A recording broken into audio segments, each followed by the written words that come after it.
أعوذ بالله من الشيطان الرجيم. بسم الله الرحمن الرحيم. إن الحمد لله نحمده ونستعينه ونستغفره ونعوذ بالله من شرور أنفسنا ومن سيئات أعمالنا.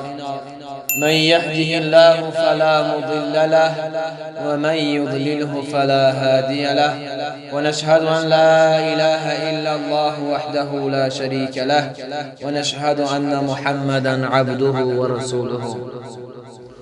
سپاس خدایی را که جز زمین و آسمان و تمامی خلق و کواکب را آفریده است. برادران عزیز، در این دهه رحمتی ماهی شریف رمضان قرار داریم. اولا از درگاه پروردگار جهان خواهان این هستند که الله مهربان در این دهه رحمتی ماهی مبارک رمضان رحمت خود را بالای ما بندگان فرو بیارد و ما را در حفظ و حمایت خودش نگه بدارد. واقعا قابل قید است که امروز جامعه جهانی را این وبای عصر به تهلکه آورده است و مردم را، بعضی ها را با بیماری دور و دراز و بعضی دیگر را با اندک بیماری از عالمی فانی به عالمی باقی می‌برد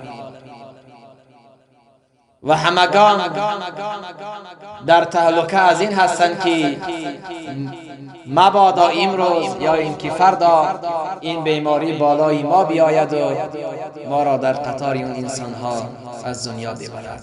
از این بی‌نهایت می‌ترسم و همین را گفتنی هستیم که از فرصت مناسب استفاده برده برای اون بندگانی که در غریبی هستند، از نزد پدر و مادر دور هستند، از نزد زن و فرزند دور هستند، واقعا این برای آنها خیلی خیلی دشوار است، چون که راههای بین دولت ها بسته شده است و آنها نمی توانند بر بگردند تا چند مدت و از دیدار پدر و مادر امروز خیلی محروم هستند و دعا میکنیم که پروردگارا ما و جمله غریبان را در حفظ و حمایتش نگه بدارد و الله مهربان اون مادرانی که فرزندان خود را با یک ضیقی، با یک محزونی، با آب در جانب دیده خود به غریبی ها روان کردند، الله مهربان نصیب کند که اون مادرها با لبی پر از خنده فرزندان خود را پیشواز بگیرند و الله مهربان اون فرزندان و اون زنانی که شوهرهای اونها، پدرهای اونها در غریبی هستند، الله رحم کند که اون برادران بالای سری فرزندان و همسران خود بیایند و پروردگارا جمله مردم مؤمن، مردم مسلمان، مردمی که دائما در عبادت الله هستند و مردم تاجیکستان ما را از این بیماری در حفظ و حمایت خودش نگه بدارد. آمین یا رب العالمین. موضوعی که امروز ما مطرح می نماییم این موضوع درباره توبه کردن است. یعنی می باید انسان را بعد از این جهالت و گمراهی، بعد از نادانی های زیاد گناه کردن، معصیت کردن، آنها توبه کنند. ان شاء الله که خدا توبه اونها را میپذیرد. قال العلماء التوبه واجبه من كل ذنب. علما میگویند توبه کردن واجب است از هر یک گناهی که از دست انسان صادر می شود. باید بعد از هر یک گناهی که انسان میکند از سبب نادانی، از سبب جهل در نزد خداوند توبه کند و خداوند توبه همه انسان ها را چکار میکند؟ قبول میکند. علما گفتند توبه از گناه از هر یک گناه انسان میکند واجب است. اگر گناه بین بنده و خداوند تعالی باشد و به حق انسان تعلق نداشته باشد دارای سه شرط است. یعنی هر یک توبه که انسان میکند این شرط دارد، باید که انسان ها از این شرط، از این توبه کرده شان دارای همین شرط ها باشد. اول شرط چی است؟ اول این است که بریدن از گناه و ترک کردن آن، یعنی دوری جستن از اون گناهی که کرد باید دوری بجوید و ترک کند اون گناه را. از گناه دوری جستن و ترک کردن شرط اولی قبول توبه بنده می باشد. و دوم یعنی دوری از آن بجوید که دیگر این گناه را نمی کند. دوری جستن از گناه و پشیمان شدن از آن، یعنی پشیمان شود از این گناهی که انجام داده است. سوم این است که عزم برگشتنی همیشگی به گناه را نکند، یعنی اراده کند، نیت کند که من دیگر بر این گناه بر نمیگردم. انا همین شرط ها را داشته باشد انشاءالله که خداوند دعای اون را قبول میکند، توبه اون را قبول میکند که خداوند بخشاینده و مهربان است. و اگر از همون شرط هایی که ما در اینجا در بالا قید کردیم یکی از آنها نباشد توبه انسانیه چی است؟ صحیح نیست. و اگر گناه با انسان تعلق داشته باشد در حق یک انسان دیگر باشد این دارای چی است؟ دارای 4 شرط است. یعنی یک شرط دیگر از اون چی است؟ زیادتر است. شرط زیادتی در این است که باید که مال از انسان گرفته بود یا ظلم در حق یک انسان کرده بود از اون چیکار کند؟ بخشش بپرسد یا اینکه مال را بر بگرداند بدهد و اون انسان بخشش این را قبول کند، این را عفو کند. انا همین است که خداوند توبه صحیح انسان ها را قبول میکند.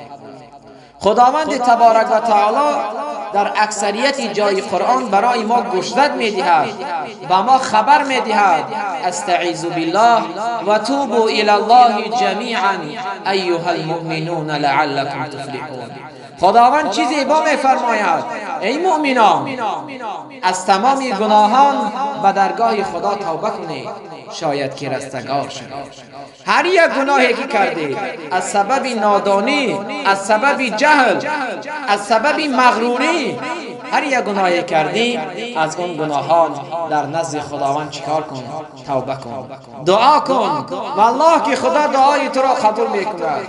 نیمه شب بخیز در نزد ذات یگانه اشک چشم بریزان. خداوند هر یک قطره اشکی که از تو میریزد باز بزن این گناهی تو را میبخشد و تو را سزاواری ثوابی بی نهایت زیاد میکند. و خدا در دیگر جای قرآن میفرماید و ان استغفروا ربکم ثم توبوا الیه، و از خدا آمرزش بخواهید، دعا کنید که خداوندا پروردگارا از سبب نادانی، از سبب جهل من گناه کردم، فلان گناه را انجام دادم، پروردگارا گناهی مرا بیامرز. پس چیکار کنید؟ سپس از او از تمام گناهان توبه کنید. خداوند هر آینه گناهی شما را میبخشد. در حدیث های رسول اکرم صلی الله علیه و سلم بی نهایت زیاد است دایر با توبه انسان ها. وعن ابي هريره رضي الله عنه قال سمعت رسول الله صلى الله عليه وسلم قال والله إني لأستغفر الله وأتوب إليه في يوم أكثر من 70 مرة رواه البخاري. ابو هریره رضی الله عنه روایت میکند از رسول خدا صلی الله علیه و سلم شنیدم که میگفت قسم به خدا، قسم به اون ذاتی که جان محمد در دست اوست، به خدا سوگند من هر روز بیش از 70 مرتبه به درگاه خداوند طلب آمرزش میکنم.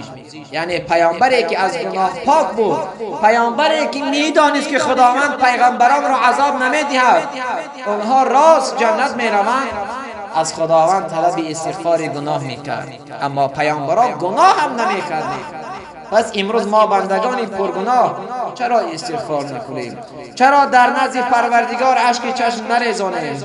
چرا طلب جنت نکنیم و از درگاه پروردگار خویش از آتش بی نهایت شدید دوزخ پناه نبریم؟ و در دیگر حدیث از انس ابن مالک رضی الله عنه روایت است که پیامبر صلی الله علیه و سلم فرمودند خداوند از توبه بندگانش بی نهایت خوشحال می شود. هر آینه انسانی که توبه می کند، خدا از توبه کردگی اون انسان بی نهایت خرسند می شود. خرسندی خدا حد و کنار ندارد از اونی که بنده در نزد او توبه می کند و از خدا طلب آمرزش می کند. و در جای دیگر از ابو هریره رضی الله عنه روایت است که پیامبر صلی الله علیه و سلم فرمود زمانی هست، وقتی است که انسان ها توبه کنند یقینا خدا توبه اونها را قبول میکند. و در دیگر جا در قرآن میفرماید انما یتقبل الله من المتقین، هر آینه خداوند از بندگان با تقوای خویش دعای اونها را قبول میکند، دعای اونها را استجاب میکند. هر آینه انسان که با تقوا شد، خداوند دعای با تقوا را چیکار میکند؟ قبول میکند. پیامبر صلی الله علیه و سلم میفرمایند من تاب قبل ان تطلع الشمس من مغربها تاب الله علیه، رواه مسلم. یعنی هر آینه زمان میشوند، در اون زمان، در اون وقتی که پیامبر صلی الله علیه و سلم فرمود کسی که پیش از طلوع خورشید از مغرب توبه کند خداوند توبه او را میپذیرد. به همون خاطر ترس از این بیماری، وهم از این بیماری نباید کرد. همان وقتی که خداوند میخواهد جان انسان را بگیرد، برای اون هیچ کسی کمک کردن نمیتواند، چون که خداوند در قرآن عظیم الشان فرمود کل نفس ذائقة الموت، هر یک نفس چشنده این مرگ است. این اجل بالای همه انسان می آید. پس از اون ترس، از اون وهم، از اون خوفی که از این بیماری دارید، از اون دا توبه کنید، از اون دا در نزد خداوند اشک بریزانید، از اون دا شبها بخیزید و دعا کنید که خداوند اولا این بیماری را بالای ما نیارد، برای ما سلامتی بردوام نصیب و روزی بگرداند تا اینکه طاعت و عبادت خدا را درست بجا بیاوریم. پس هر وقتا که مرگ انسان آمد لا یستأخرون الساعة ولا یستقدمون، خدا میگه فاذا جاء اجلهم، پس اجل انسان ها که آمد، اون وقت و دقیقه و ساعتی که من در کتاب بندگان، در اون کتاب لوح المحفوظ کردگی است، از اون لا یستأخرون الساعة ولا یستقدمون، نه اجل اندکی بر وقت و نه اندکی دیرتر میره، همون زمانی که معین شده است در همون زمان میرود. پس برادران عزیز از این بیماری هیچ نترسید، این بیماری هم از جانب خداوند است، از جانب اون ذاتی پاکی است که تمام زمین و آسمان در دست اوست. پس اگر نصیبی ما باشد، پس اگر رشته عمر ما بریده شدنی باشد، به این بیماری هم خداوند رشته عمر ما را میبرد، به این بیماری هم ما در اون قبر را میبینیم. علما میگویند اللیل اذا مهما فلا بد من طلوع الفجر، اگر چندی که شب دراز باشد ضرور است که صبح میدمد، باید که صبح میدمد. والعمر اذا مهما فلا بد من طلوع العمر اذا مهما فلا بد من دخول القبر، اگر چند عمر انسان هم دراز باشد پس ضرور است که روز اون قبر را ببیند، پس ضرور است که اون خانه که ابدیت انسان در اون است اون خانه را ببیند. پس در همین جا سخن خود را به اتمام میرسانیم و دست به سوی اون خالق یکتا، با اون ذات یگانه بالا میکنیم که الله مهربان ما را در حفظ و حمایتش نگه بدارد و از تمام اون بیماری ها، از تمام اون ویروس هایی که امروز در دنیا اوج گرفتند، خداوند ما را دور نگاه بدارد و الله مهربان تا آن زمانی که عمر زندگی برای ما امکانیت دارد، الله مهربان تنی صحت برای ما عطا بگرداند. دعا کنه که پروردگار اون غریبایی که دور از پدر و مادر هستند، اون غریبایی که دور از فرزند و زن هستند، الله مهربان آنها را ساق و سلامت بر نزد پدران خود بیارد، آنها را ساق سلامت بر نزد فرزندان و همسران خود بیارد. و آخر دعوانا ان الحمد لله رب العالمین.